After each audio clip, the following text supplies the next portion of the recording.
Enquanto pensávamos sobre um possível tema para a realização desse trabalho da professora Regina na matéria de Geomorfologia Litorânea aqui no Instituto de Geociências de Campinas, pensamos sobre diversas possibilidades de destinos nos quais poderíamos estar explorando as diferentes peculiaridades geomorfológicas que um território tão vasto como o território brasileiro poderia proporcionar. Mas então, enfim, chegamos à conclusão de que deveríamos, na verdade, explorar o local em que estudamos, moramos e habitamos, a cidade de Campinas. Pô, Mateusão, mas eu achei a ideia meio bunda, pra falar a verdade. Assim, Campinas, cara, eu sou campineiro, 20 anos morando aqui.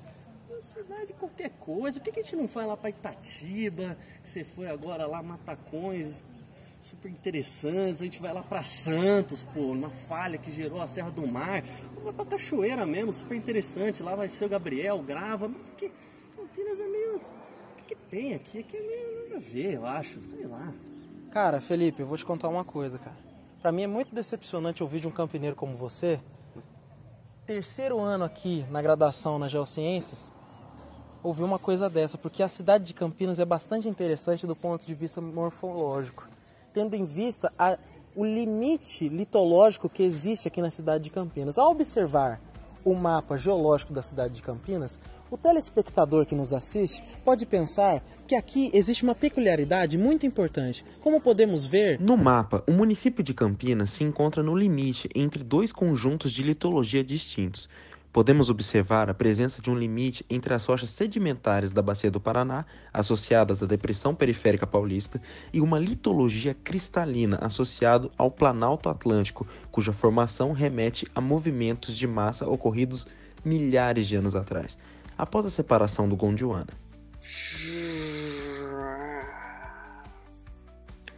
Tal movimentação proporcionou uma dinâmica peculiar para a geomorfologia litorânea do estado de São Paulo, fazendo com que suas principais bacias hidrográficas corressem para o interior do continente e não para as áreas oceânicas, como ocorre nos demais estados brasileiros não influenciados pela formação da Serra do Mar e da Serra da Mantiqueira. Tal característica geológica do município de Campinas nos permite olhar além de suas fronteiras para buscar compreender como surgiram as condições de formação de sua geomorfologia. Tá bom, Matheus, eu entendi. Mas como que você sabe dessas coisas? Muito do que eu aprendi sobre isso eu aprendi com o professor Pedro Wagner.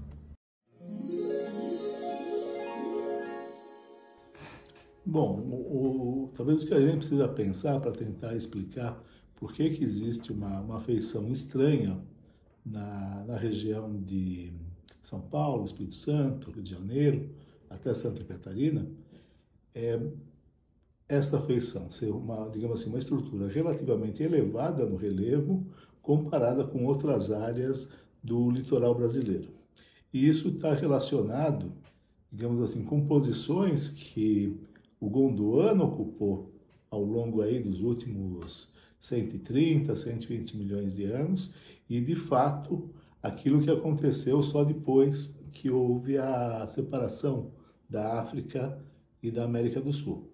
Nessa movimentação da América do Sul para oeste, aproximadamente no final do Cretáceo, aproximadamente uns 77, 78 milhões de anos atrás, a região estava passando em cima, digamos assim, de um ponto quente.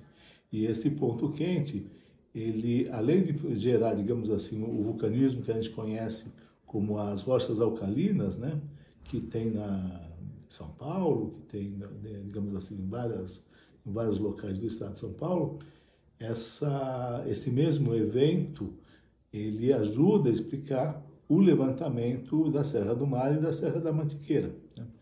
E esse levantamento, né, ele acaba ocorrendo, vamos chamar assim, largamente durante o Terciário, né, e acabou, digamos assim, dando origem ao relevo diferenciado quando a gente compara, por exemplo, a região de São Paulo, Rio de Janeiro, Paraná, com Rio Grande do Sul, ou quando a gente compara com o litoral mais do norte, mais do Ceará, do Rio Grande do Norte, que são áreas relativamente baixas, coerentes com os esforços trativos da separação entre a América do Sul e a África.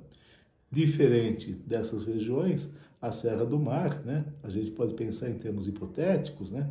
Isso está na literatura, isso é aceito, mas em termos hipotéticos, o fato de passar nessa região do ponto quente, além de gerar o vulcanismo, né, além de gerar um intenso magmatismo, ela também produziu, digamos assim, um levantamento da região. E por isso que essa região é diferente, né, e acaba caracterizando, digamos assim, uma área alta que faz o limite entre o quê? A área alta corresponde ao Planalto Atlântico e as áreas baixas vizinhas, onde está, por exemplo, Campinas, Salto, correspondem à depressão periférica.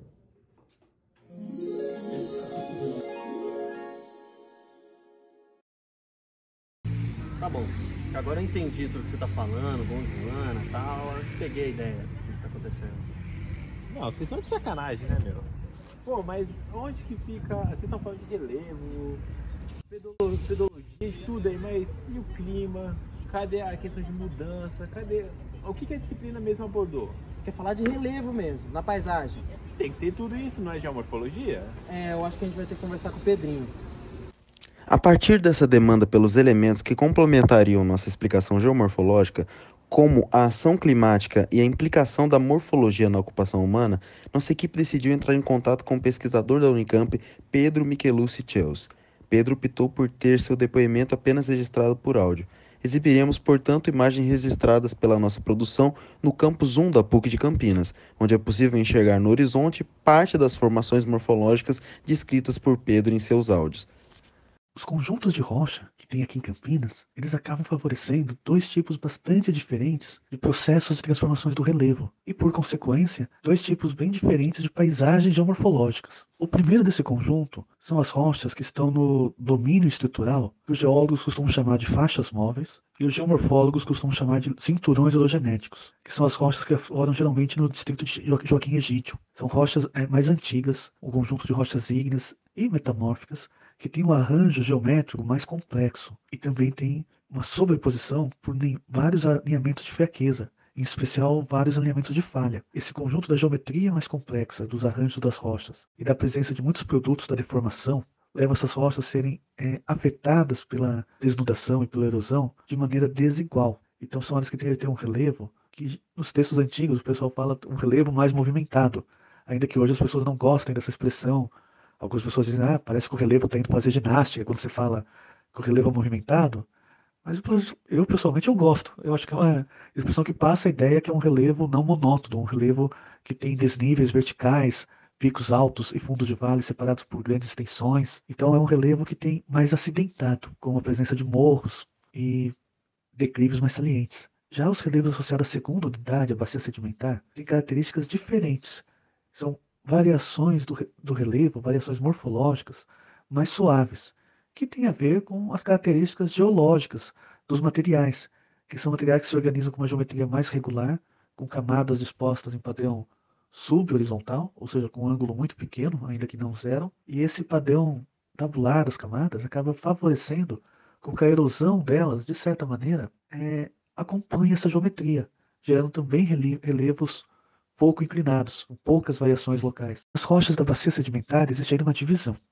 Existe um conjunto de rochas sedimentares, principalmente arenitos, em geral mais antigos, muitos deles com origem em antigas glaciações que afetaram o que hoje é o território de São Paulo, mas esses arenitos são truncados em alguns locais por diques de rochas ígneas básicas. E esses materiais, associados ao vulcanismo que se formou, ao produto magmático que se formou próximo à separação de Brasil e África, a decomposição desse material gera latossolos extremamente férteis, que os italianos chamavam de terra roxa. Essas características contribuíram para que os locais que houvessem essas manchas de rochas básicas e dos solos derivados delas acabassem sendo mais visados pela ocupação antiga de Campinas, do tempo em que a agricultura era a principal atividade, porque a fertilidade dos solos era muito atrativa.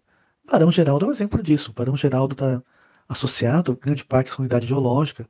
É uma área de grandes fazendas desde o período antigo do Império, por conta de que os produtos da terra, os produtos dos solos locais, atraíam essa dinâmica de ocupação, se ressaltavam em relação aos menos férteis arenitos. As áreas de arenitos, que predominam na zona sul de Campinas, na área do bairro do Ouro Verde, ela foi ocupada de maneira mais intensa no segundo momento, no tempo da industrialização, no tempo da desconcentração industrial, em que Campinas passou a receber muitas unidades produtivas vindas de São Paulo. E a indústria ela não depende da fertilidade do solo. Então, nesse momento, passa a ter uma ocupação de áreas distantes dessas manchas de rochas ígneas, quando não era mais a riqueza dos solos a fonte principal da dinâmica de ocupação de Campinas, o impulso principal, pois havia uma situação que tinha uma maior independência das heranças do relevo, das heranças da geologia, para determinar para se escolher quais seriam os locais que se fariam certas instalações e quais não fariam.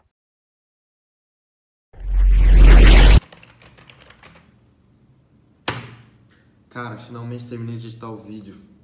Mandei já pro pessoal pra ver se o pessoal entendeu. Eu tô preocupado se o Felipe entendeu. Será que nesse final deu pro Felipe assimilar todas as informações? É um trabalho bastante denso, né?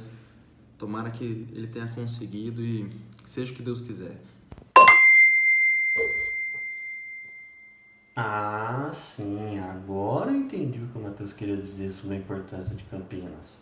Desde a sua formação geológica, que remete a períodos anteriores à separação da Gondwana, passando pelas mudanças em cada uma das eras e a relação entre essa litologia com a formação do relevo, que pode ser pensada a partir dessa mesma formação, juntamente com fatores endógenos e exógenos ocorridos durante todo esse tempo, como o clima e as drenagens, e como no final, tudo isso que eu falei impacta a forma como a gente vive aqui nos dias de hoje. É fácil. E você aí? Espero que você tenha entendido. Muito obrigado pela atenção.